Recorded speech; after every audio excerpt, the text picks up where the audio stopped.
সেই ধরনের কিছু না। আমার মনে হয় একটা অনীহা, না আসার একটা অজুহাত, এটাই মাত্র আমার মনে হচ্ছে। আর সবার মধ্যে যদি একদম পরিপূর্ণ থাকে তাহলে একটা বলার আগ্রহ থাকে, বলার একটা ইচ্ছা প্রকাশ থাকে। শ্রোতা যদি না থাকে, যে বলবে তারও মন মতো কথাগুলো বের হতে চায়। তো আমি ভাবছিলাম বলবো না, তবু সর্বশেষে উপহার শেষে আমি এই দুটো কথা বলতে চাই। তো আজকে ঈশ্বরচন্দ্র বিদ্যাসাগরের 105তম আবির্ভাব দিবস, 205তম আবির্ভাব দিবস। এই আবির্ভাব দিবসে আমরা প্রতি বছরই এই দিনটিতে মাতৃ সচেতনা দিবস হিসাবে পালন করে থাকি এবং হল পরিপূর্ণ হয়ে যায়। যাই হোক, যারা আসছেন তারা এই যে মায়েদের ভূমিকা, মা কীভাবে শিশুদের মানুষ করতে হবে সেই সম্পর্কে আমাদের যে এখানে আলোচনা হলো, সেগুলা যদি কিছু আপনাদের কাজে লাগে, সেগুলো চেষ্টা করলে তাইলে কি হবে, আজকে যে অনুষ্ঠানটা করা হচ্ছে এর সার্থকতা হবে।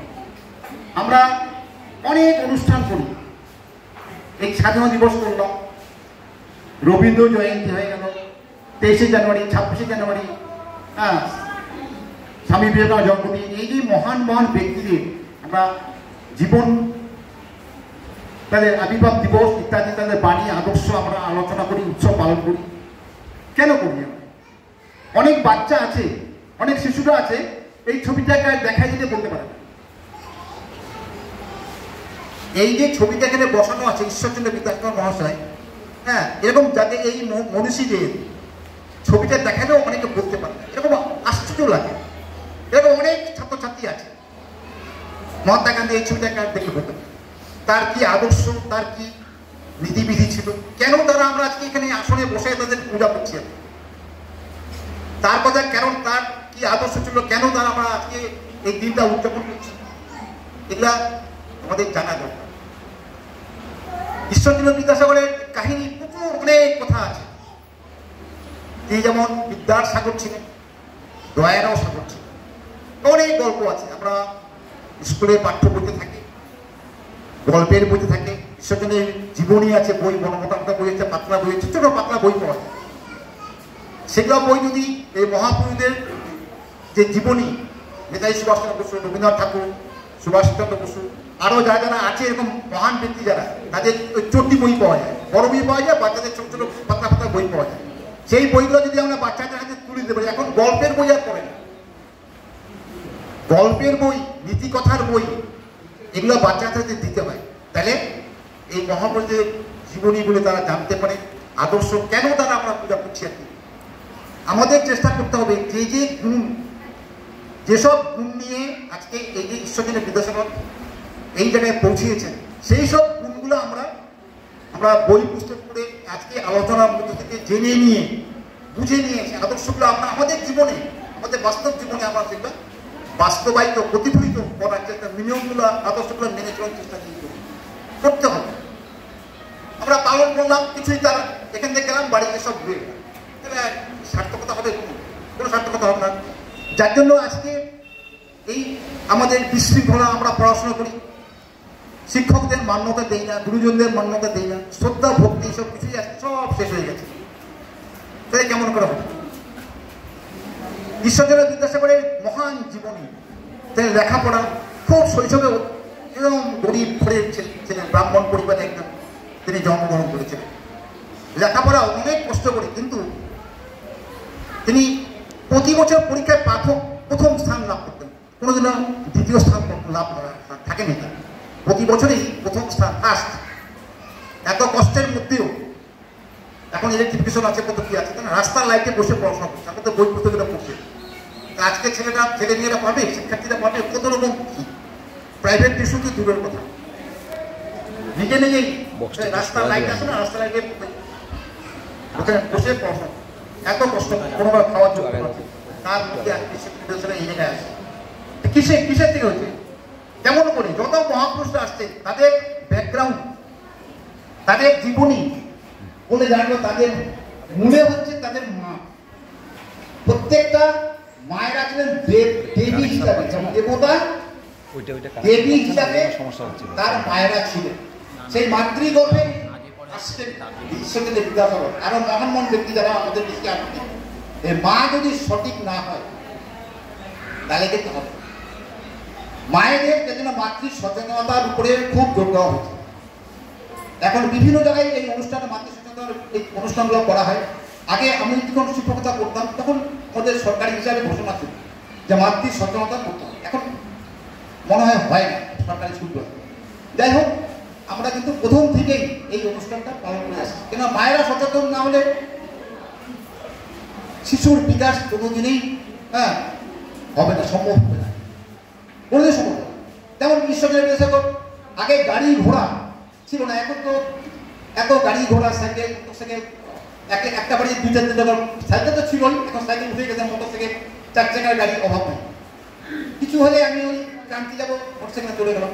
আগে কিন্তু ঈশ্বরচন্দ্র বিদ্যাসাগর 2 টাকা তার প্রসঙ্গ চলে আসে যে ছোটবেলায় গ্রামের লেখাপড়া শেষ করে বাবার সঙ্গে কলকাতায় যাচ্ছিল লেখাপড়া আরো উচ্চশিক্ষার জন্য। মাইলস্টোন থেকে তার সংখ্যা পরিচিতি লাভ হয়েছিল, আমরা জানি সবাই গল্পে, তাই না?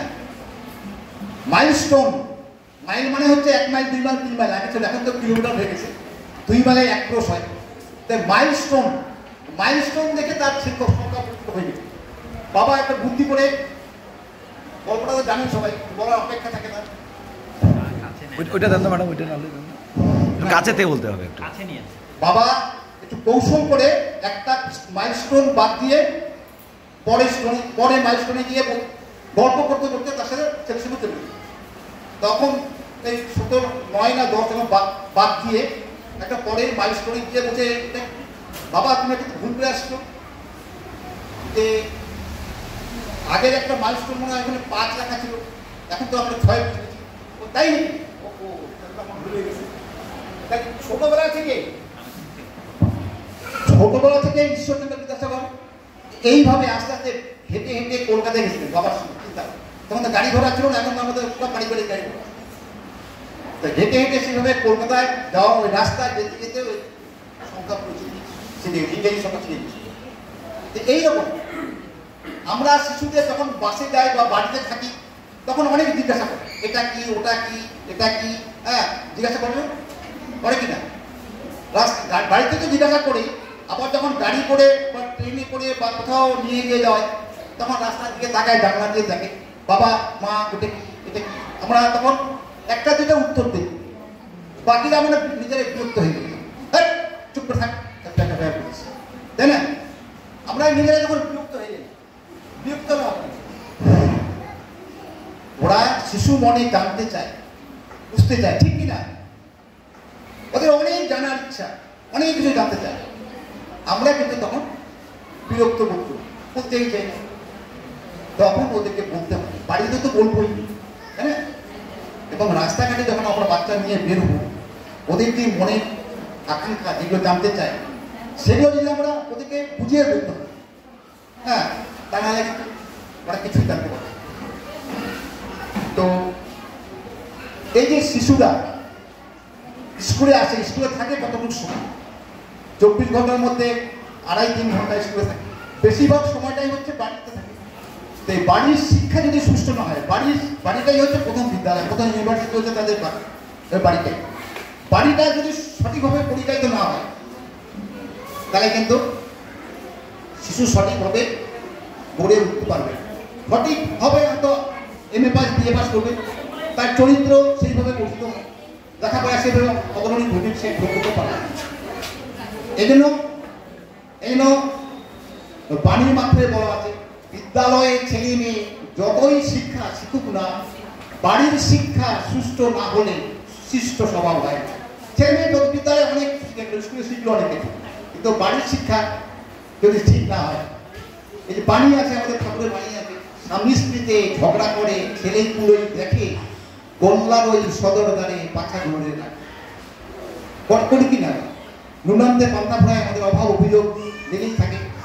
ছেলেমেয়ের সঙ্গে আমরা দক্ষ শুরু করি, এমনকি শেষ পর্যায়ে হাতাহাতিতে তো চলে যায় অনেক অনেক জায়গায়, সবার ক্ষেত্রে না, একটা জায়গায় হাতাহাতিতে সেটা পড়তে বসে দক্ষযোগ্য শুরু হয়ে যায়।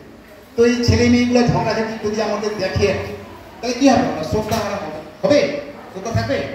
হ্যাঁ, অভাব অভিযোগ নাইটাই এগুলো তো আমাদের সংসারে আছে।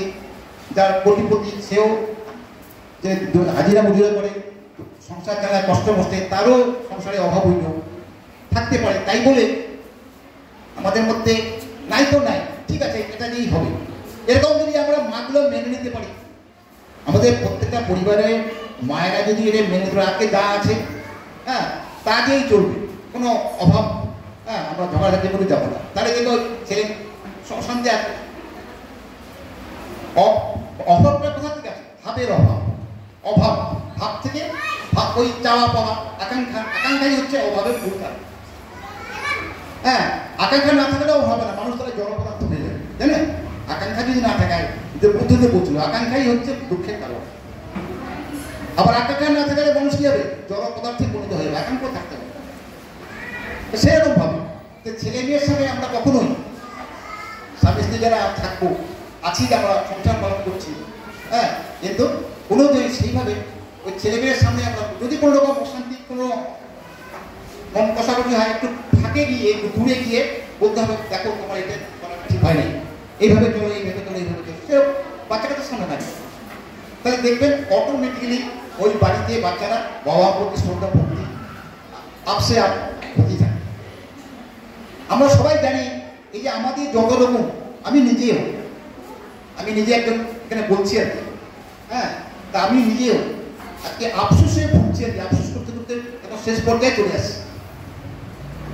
তো একদম যত রকম আমাদের অশান্তি, যত রকম সমস্যা, যত কিছু রোগ শোক ব্যাধি যত কিছু হয়, তার জন্য দায়ী কিন্তু আমি নিজে, ঠিক কিনা? আমি চিন্তা করেন কে একটা বলবেন, বাড়ি গিয়েও যত রকম অশান্তি হোক, রোগ ব্যাধি হোক, হ্যাঁ, যত রকম ঝামেলা, যার ছেলে কথা শোনে না, আমার বউ কথা শোনে না, তার জন্য দায়ী একমাত্র কিন্তু আমার।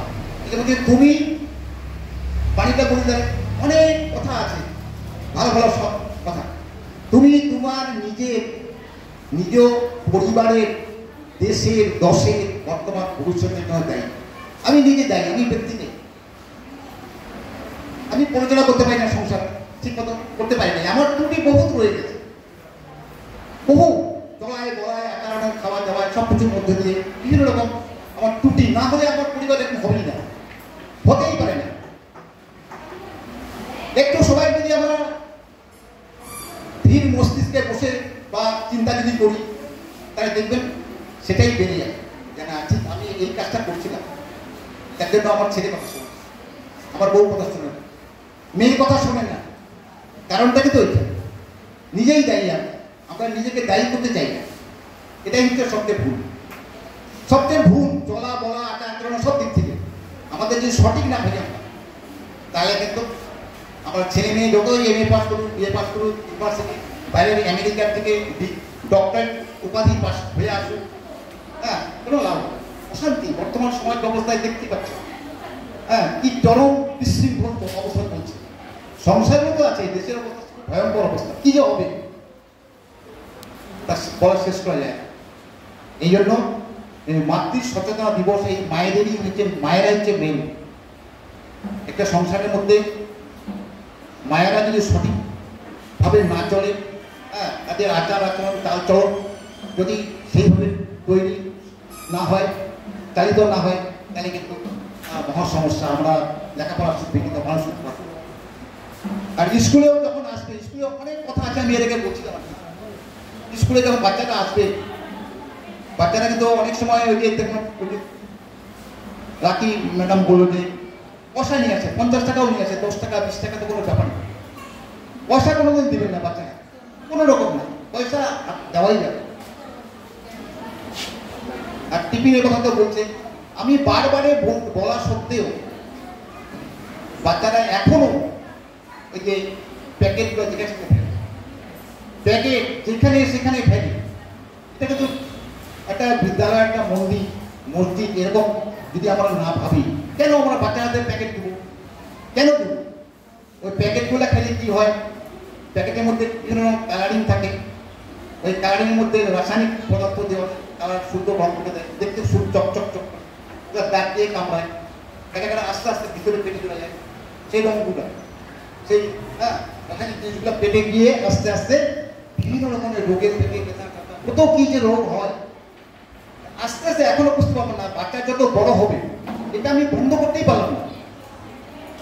মাঝে মাঝে আমি হাত দিয়ে পুড়াই, তারপর ফেলে দিই, আপনারা দেখে থাকবেন, কিন্তু আবার মাঝে মাঝে ফেলেও দিই, মাথা গরম হয়ে যায়, ফেলে দিয়ে বাচ্চা হাতে কষ্ট লাগে। এখন আপনারা যদি এটা ঠিক না হয় আপনারা কেন দেন? বাড়ির তৈরি কত রকম খাবার আছে সেগুলো দেন, তাকে দেখবেন অটোমেটিকলি বাচ্চা ওগুলা আর অভ্যাসটা আস্তে আস্তে বন্ধ হয়ে যাবে। তা অনেক কথা এই বাচ্চাকে মানুষ করতে গেলে বহু রকম বহু আলোচনা বহু কিছু আছে। সাইকোলজি বলে একটা সাবজেক্ট থাকে, শিশু মনোবিজ্ঞান, যেটা কিভাবে একটা ছোট শিশুকে ছোটবেলা থেকে আস্তে আস্তে আস্তে বড় হবে, অনেক কথা। সেই বই নিয়ে আপনারা ছোট ছোট বই পাওয়া যায়, বড় ধরনের বই পাওয়া যায়। সেইগুলা আমার ভূমিষ্ঠ হওয়ার পর থেকে শেষ যতদিন মতো মা বাবার আন্ডারে থাকে, যখন আমরা চলে যাবো তখন তখন তারা সেইভাবে তারা মানসিক হবে। কাজে সেই সব বইগুলা সাইকোলজি বই, মনোবিজ্ঞানের যে বইগুলো আছে, মহাপুরুষদের যে জীবনী আছে, এইসব জীবনী বইগুলো বাচ্চাদের দিতে হবে। আজকাল দেখা যাচ্ছে স্কুলের পাঠ্য বইগুলি পড়ে না, স্কুলের পাঠ্য বই দোকানে বই বিক্রি হয় না। আমি আশ্চর্য হয়ে যাই। এই পাশে আমাদের দোকান আছে, এই যে আমাদের যে দোকান আমার বই বিক্রি হয় না, স্কুলের বইগুলি কিনে না। শহর অঞ্চলে তো সাংঘাতিক ব্যাপার। প্রাইভেট টিউটর আছে না, প্রাইভেট টিউটর হাই স্কুলের ক্ষেত্রে বলছি আমি, টিচাররাই প্রাইভেট পড়ায়, ওরা দিয়ে দেয়, নোট দিয়ে দেয়, বই কিনতে হবে না, আমরা নোট দেবো, নোট কিনে নেব। তাই ওই নোটগুলা পরীক্ষা দিয়ে আসবো, ওগুলোই নোট দিয়ে দিচ্ছে, ওগুলো মুখস্থ করে পরীক্ষায় আমাদের থেকে দিয়ে আসছে। তো এইরকম বই পড়ার যদি অভ্যাস না হয়, পেপার পড়া, বই পড়া, টিভি দেখা, মোবাইলে যাতে বাচ্চাটা আসক্ত না হয়, এটা আমরা কোথায় বন্ধ করতে পারবো না। মোবাইল এমন একটা জিনিস, এটা যেমন উপকারিতাও আছে, অপকারিতাই বেশি। উপকারটা অনেকটা আছে বহুলাংশে, কিন্তু আমরা যে বাচ্চাদের যেদিকে নিয়ে যাচ্ছি, বাচ্চা দুধ খাবে, খাবার খাবে, মোবাইলটা সামনে না দিলে খায় না, তাহলে কেমন হবে? এই যে ব্যাপার। যাই হোক, গানের তো শেষ, সবাইকে ধন্যবাদ দিয়ে আজকে এই অনুষ্ঠান শেষ হয়ে যাবে, কেননা বলার দিনে